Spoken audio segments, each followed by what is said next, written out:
নমস্কার, আমার চ্যানেলে আপনাদের সকলকে স্বাগত।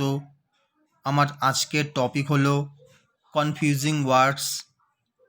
তো ক্লাস শুরু করার আগে আমি আপনাদের সকলকে একটি কথাই বলবো, আপনারা যারা যারা এখনও পর্যন্ত আমার চ্যানেলটিকে সাবস্ক্রাইব করেননি তারা অবশ্যই নতুন নতুন আপডেট পেতে আমার চ্যানেলটিকে সাবস্ক্রাইব করবেন। আর হ্যাঁ, লাইক শেয়ার কমেন্ট করতে কিন্তু একদম ভুলবেন না। তো চলুন শুরু করা যাক।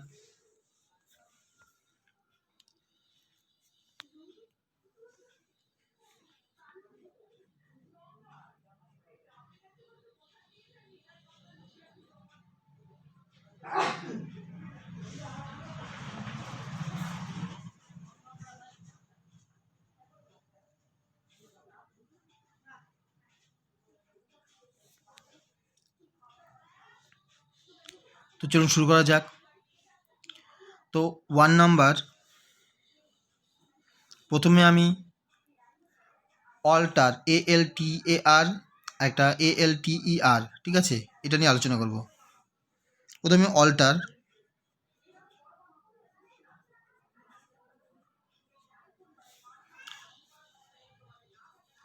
অল্টার ALTER অল্টার অল্টার মানে কি? বেদি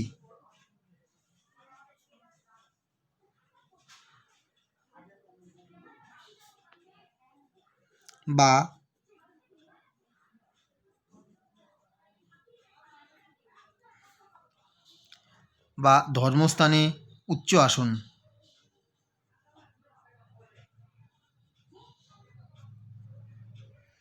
এটা একটা noun.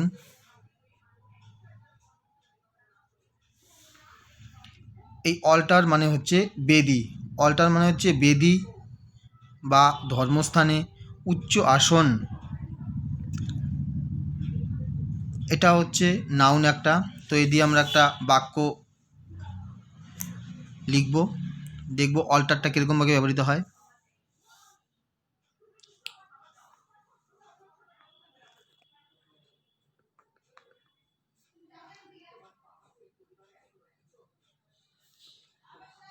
He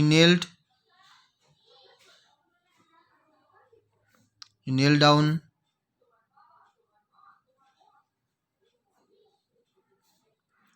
before the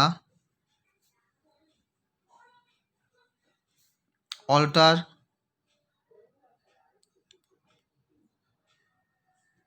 and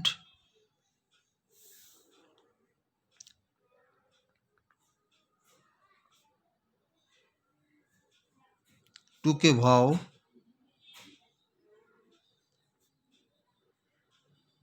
not to touch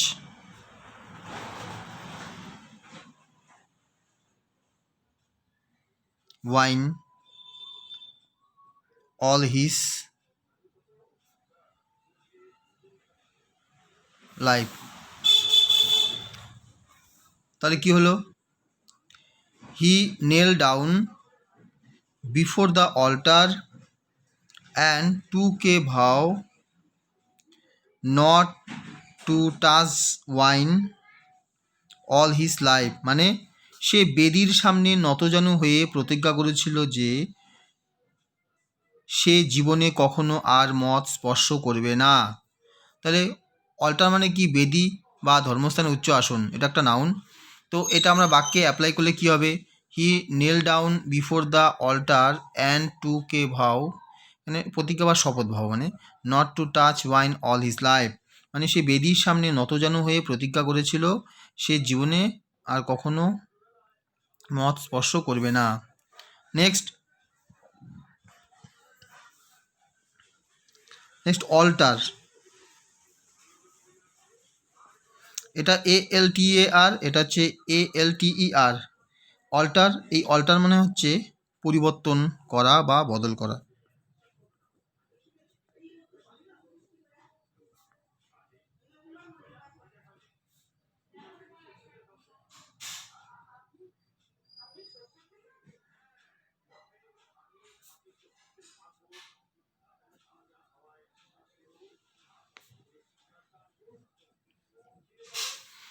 alter মানে পরিবর্তন করা, বদল করা। এই অল্টার, এটা একটা নাউন ছিল। কিন্তু এটা একটা ভার্ব। এটা কি? এটা হচ্ছে ভার্ব। এই অল্টারটা কি? একটা ভার্ব। তো এটা যদি আমরা বাক্যে ব্যবহার করি তাহলে কীরকম লিখবো? আমরা লিখব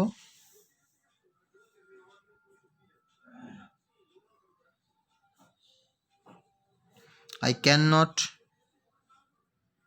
alter my plans now. কি হলো? I cannot alter my plans now.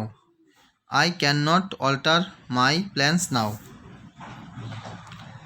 কি হলো? আমি এখন আর আমার পরিকল্পনা বদলাতে পারিনি। আমি এখন আর আমার পরিকল্পনা বদলাতে পারিনি। ঠিক আছে?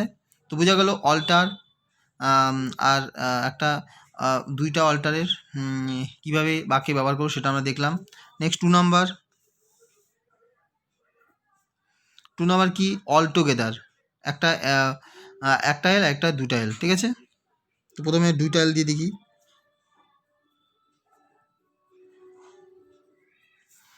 এটা ডবল এল আছে, একটা এল কম আছে। অল টুগেদার মানে হচ্ছে সকলে মিলে একজোটে।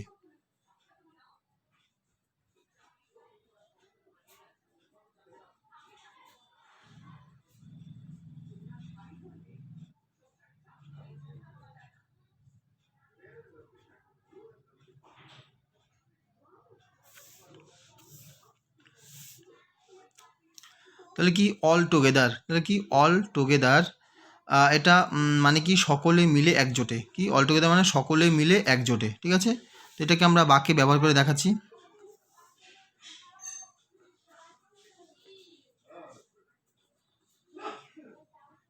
The boys and girls sang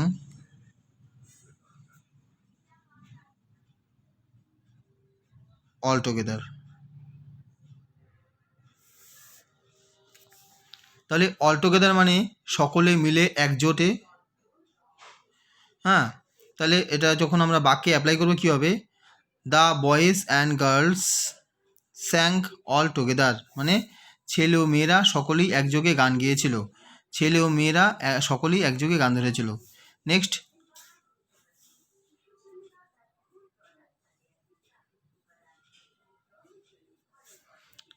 এটা হচ্ছে অল টুগেদার, একটা এল কম। ALTOGHER sorry ALTOGHTER ALTOGETHER all together. এই অল টুগেদার মানে হচ্ছে সম্পূর্ণ, নূতনভাবে বা একেবারে।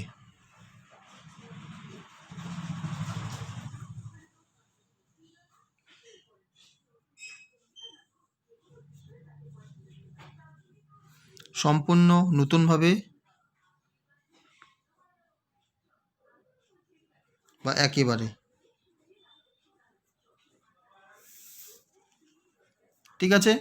অল টুগেদার মানে সম্পূর্ণ নতুনভাবে বা একেবারে। অল টুগেদার মানে সম্পূর্ণ নতুনভাবে বা একেবারে। ঠিক আছে? তো এটা আমরা বাক্যে কীভাবে ব্যবহার করব?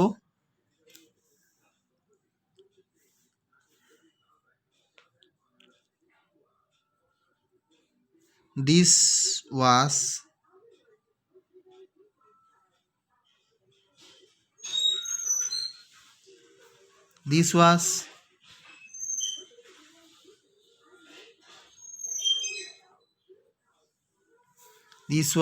altogether strange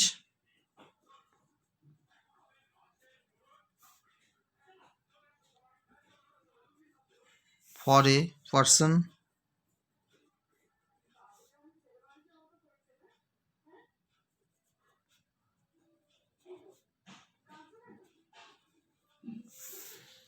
কি হলো? অল টুগেদার মানে সম্পূর্ণ, নতুনভাবে বা একেবারে। তাহলে কি হলো? This was all together strange for a person of my type মানে আমার মতো লোকের কাছে এটা একেবারেই নতুন জিনিস। মানে আমার মতো লোকের কাছে এটা একেবারেই নতুন জিনিস। ঠিক আছে? তাহলে হলো অলটুগেদার। নেক্সট 3 নাম্বার অ্যামেন্ট আর ইমেন্ট আলোচনা করবো। প্রথমে অ্যামেন্ট দেখে নিই।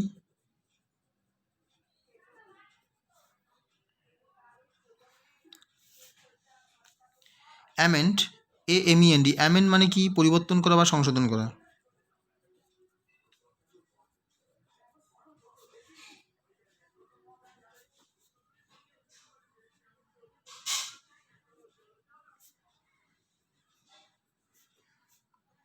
এটা একটা ভার্ব। তাহলে অ্যামেন্ট AMEND, অ্যামেন্ট মানে পরিবর্তন করা বা সংশোধন করা, ভার্ব। অ্যামেন্ট এটা হচ্ছে পরিবর্তন করা বা সংশোধন করা, এটা একটা ভার্ব, ঠিক আছে। তো এটা আমরা বাক্যে কিভাবে অ্যাপ্লাই করব এবার দেখব আমরা।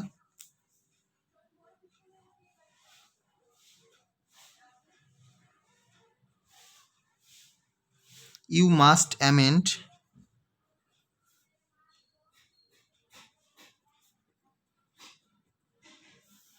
অ্যামেন্ড মানে পরিবর্তন করা বা সংশোধন করা, এটা ভার্ব।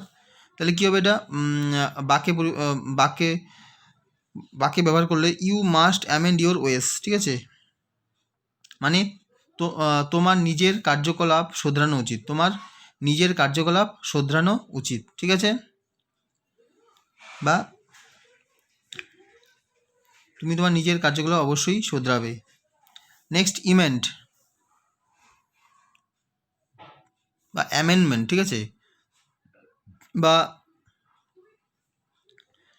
কোনো বিলটাকে সংশোধন করা হবে, বা সংবিধানের কোনো অংশকে সংশোধন করা হবে, সেক্ষেত্রে অ্যামেন্ড ব্যবহার করা যেতে পারে, ঠিক আছে। নেক্সট ইমেন্ট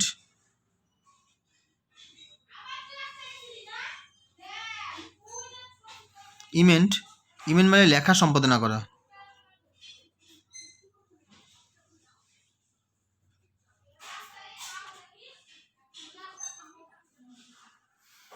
ইমেন্ট মানে হচ্ছে লেখা সম্পাদনা করা, ঠিক আছে। ইমেন্ট মানে হচ্ছে লেখা সম্পাদনা করা। তো এখানে যদি বাক্য ব্যবহার করি তাহলে কী লিখব? Before publication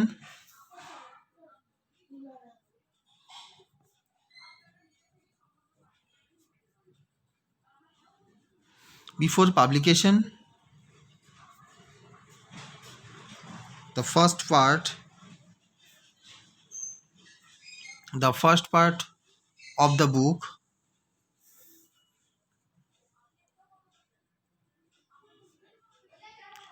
book had to be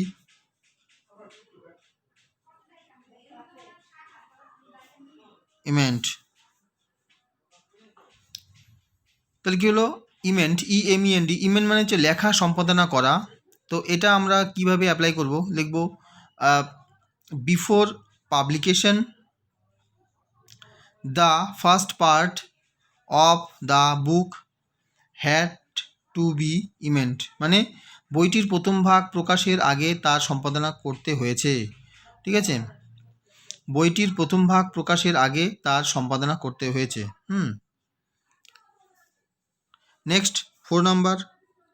তাহলে বুঝতে পারলাম অ্যামেন্ড আর ইমেন্ট ব্যবহার। একটা হচ্ছে অল্টারনেট আর একটা হচ্ছে অল্টারনেটিভ, ঠিক আছে। প্রথমে অল্টারনেট দেখি।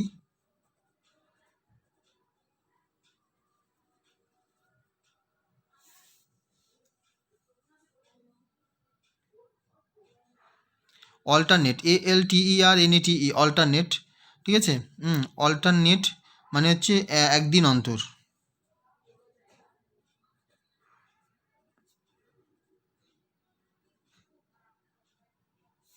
অল্টারনেট মানে একদিন অন্তর, ঠিক আছে। তো এটা আমরা বাক্যে ব্যবহার করি।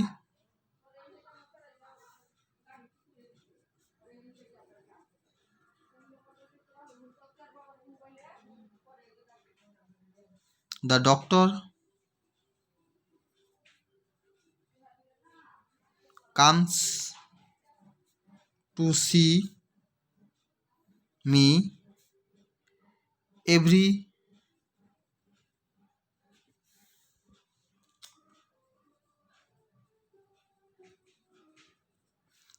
alternate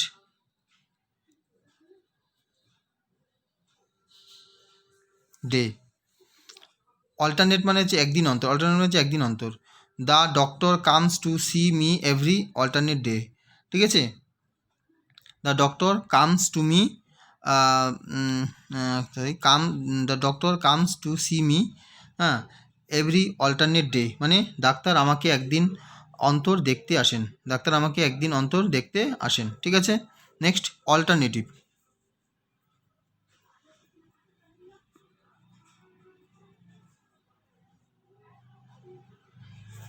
নেক্সট কি অল্টারনেটিভ, নেক্সট কি অল্টারনেটিভ, এটা মানে কি, এটা মানে হচ্ছে বিকল্প,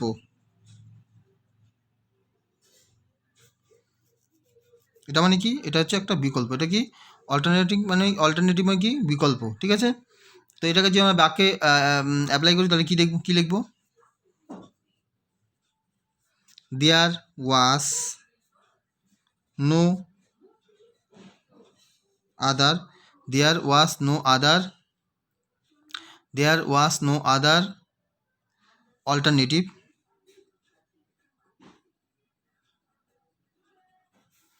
দেয়ার was no other alternative, comma, so I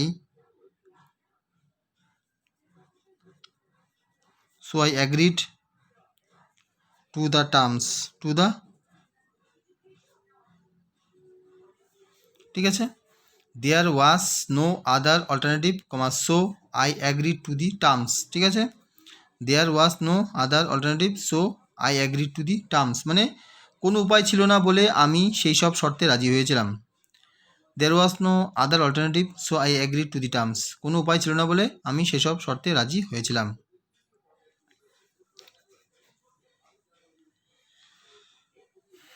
সর্বশেষ 5 নাম্বার, 5 নম্বর কি, একটা হচ্ছে বাজার, একটা হচ্ছে ভিজার। তো প্রথমে বাজার নিয়ে আলোচনা করি।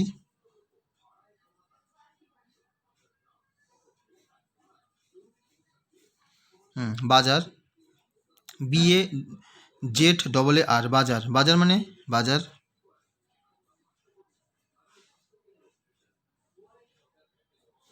যেখানে জিনিসপত্র কেনাবেচা হয়।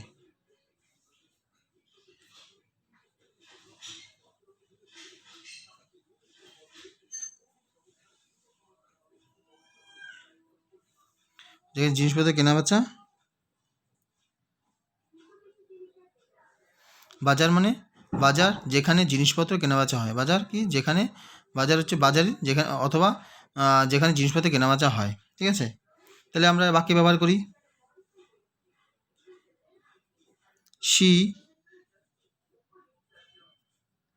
ওয়েন্ট টু দ্য বাজার, শি ওয়েন্ট টু দি বাজার ফর শপিং,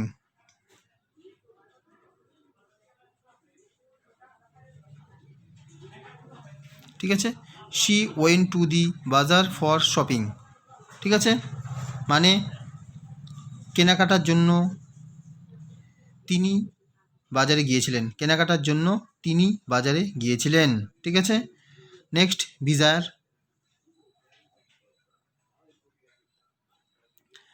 বিআই জেড এ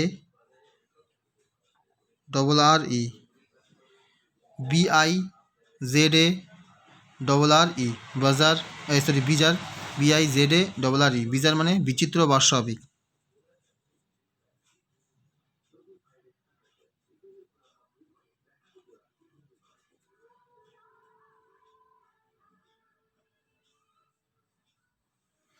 বিজার মানে বিচিত্র বা অস্বাভাবিক, ঠিক আছে, বিজার মানে বিচিত্র বা অস্বাভাবিক।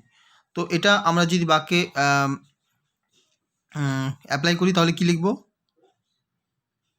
She dresses in a